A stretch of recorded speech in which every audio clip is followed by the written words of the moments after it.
Hey, you made it. Get comfortable, turn the lights down, and just breathe. I'm going to whisper you through something dark tonight. A story that'll keep you company while the rest of the world sleeps. If this is your first time here, welcome. If you've been here before, you already know what's coming. Settle in, and if you haven't already, subscribe, so YouTube keeps sending you nights like this one. Now, let's begin. My son was 6 years old when he started telling us about the knocking. Every night, at exactly 11 p.m., something knocked on his bedroom window. 3 knocks.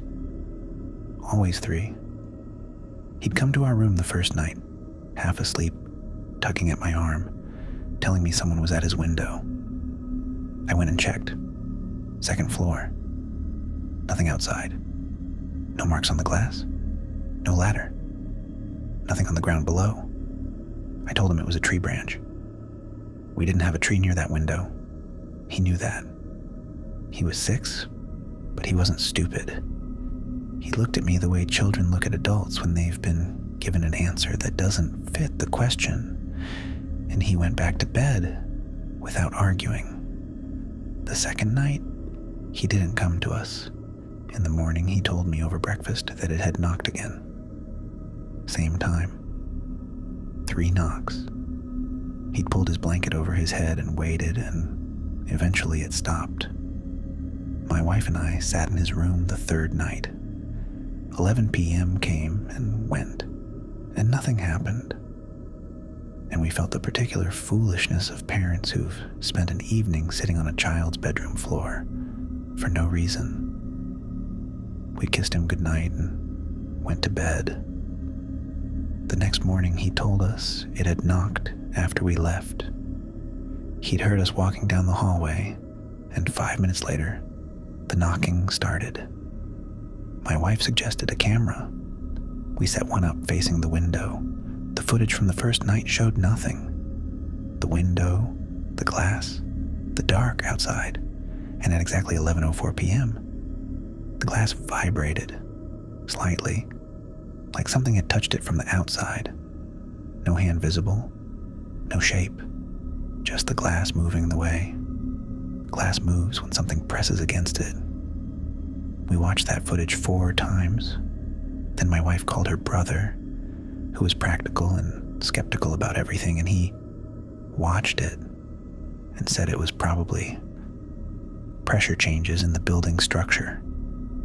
And we almost believed him. 2 weeks in, the knocking changed. My son came to us that morning with a look on his face that I hadn't seen before. Not frightened exactly. Unsettled in a deeper way, the way a child looks when something has moved from strange to wrong. He told us it had said his name, not knocked. Said. He heard his name spoken right outside the glass. Quiet. The way you say someone's name when you want them to come close. He said it sounded like a child's voice.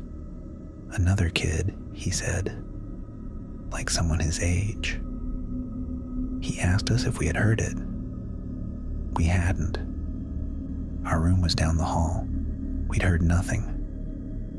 That morning, my wife called the police, non-emergency line. They sent someone around who walked the perimeter of the house, checked the ground under his window, asked some questions, wrote some things down, and told us to call back if it happened again. He had the careful expression of someone who was taking it seriously without knowing what to do with it. That night, my wife slept in our son's room. She set an alarm for 10:30 to make sure she'd be awake. At 11 p.m., she heard the knocking. She told me about it the next morning with a steadiness that I knew was costing her something. 3 knocks, then silence, then the voice. Quiet, right at the glass, a child's voice saying our son's name.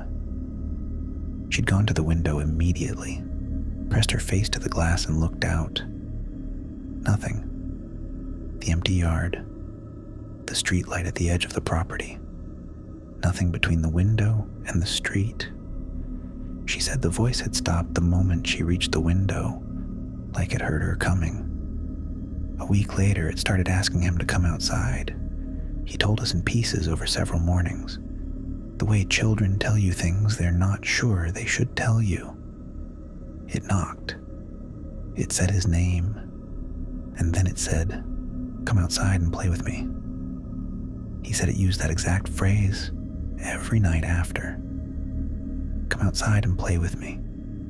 He said it sounded lonely. That word from a 6-year-old wrecked something in me that I haven't fully repaired. He wasn't frightened of it. He felt sorry for it. Whatever was at that window had calibrated itself perfectly for a child's heart. Not threatening, lonely, asking for a friend.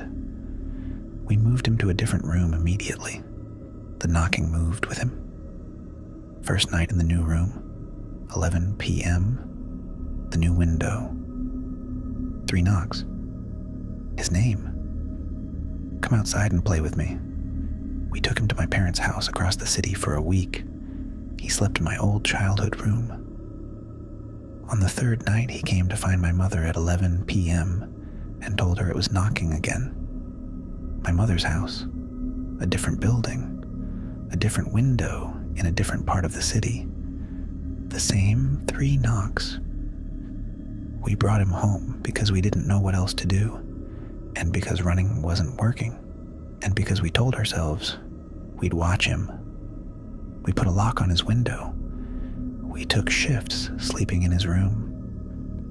My wife and I barely spoke to each other in those days because all our energy was going into watching, and neither of us had anything left for conversation. He stopped telling us what it said. I noticed it around the 3rd week after the voice started. He'd tell us it knocked. He'd tell us it said his name. But when I asked him what else it said, he'd shrug and look at the floor. My wife said I was pushing too hard, that children shut down when they feel interrogated, and she was right. But something in the shrug frightened me. It wasn't the shrug of a child who had nothing to say. It was the shrug of a child who had decided not to say it. He was 6 years old, and he was keeping a secret. On a Thursday morning in November, my son was not in his bed. The window was locked from the inside. The lock was engaged. The glass was unbroken. The door to his room was closed. And when I opened it at 6 a.m. because he hadn't come down for breakfast, his bed was empty and neatly made in the way that a 6-year-old never makes a bed. The window was locked from the inside. I have told myself that every day for 3 years. I don't know how to explain it. The police don't know how to explain it. The investigators who came after the police, the ones who specialize in cases that don't have ordinary explanations, they sat in our living room and listened to everything and looked at the camera footage from every night, and they had no explanation either. He was in his bed when we checked at midnight. He was gone at 6 a.m. The window was locked from the inside, and nothing was on the camera for those 6 hours but static, which had never happened before on any of the previous nights we'd filmed. 6 hours of static. Then his empty bed in the gray morning light. My wife still sits in his room some nights. She says she doesn't know why. I think she does know why. I think she sits there in case it knocks again. In case she can negotiate with it. In case 3 years later it decides to bring him back. I sit with her sometimes. We don't hear anything. 3 years and we don't hear anything. I would give anything to hear 3 knocks on that window.